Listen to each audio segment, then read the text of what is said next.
Hi guys, আজ একটা নতুন ট্যাবলেট নিয়ে আপনাদের সামনে হাজির হলাম। সিভ্রোফ্লক্সাসিন ট্যাবলেট, কোম্পানির নাম অ্যাবট। এই ট্যাবলেটের কাজ কি, কম্পোজিশন কি, কী জন্য ইউজ করা হয়, কেন দেওয়া হয়? এই ট্যাবলেটটা অ্যাকচুয়ালি এক ধরনের অ্যান্টিবায়োটিক। রক্ত হামেশা পায়খানা হলে তার জন্য দিয়ে থাকে, আবার কোনো ইনফেকশান হলে তার জন্যও দিয়ে থাকে ডাক্তারবাবুরা।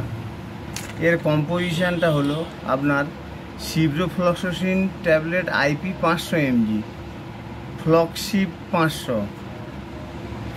এই ট্যাবলেটটা একটা করে দিনে দুবার খাওয়ার পরে খেতে হয়। কোনো ইনফেকশান কিংবা রক্ত হামেশা পায়খানা, যে কোনো পায়খানা জন্য এই অ্যান্টিবায়োটিকটা খুবই গুরুত্বপূর্ণ ঔষধ। এইটা একটা করে দিনে দুবার খেতে হয়, সকালে রাত্রে খাওয়ার পরে।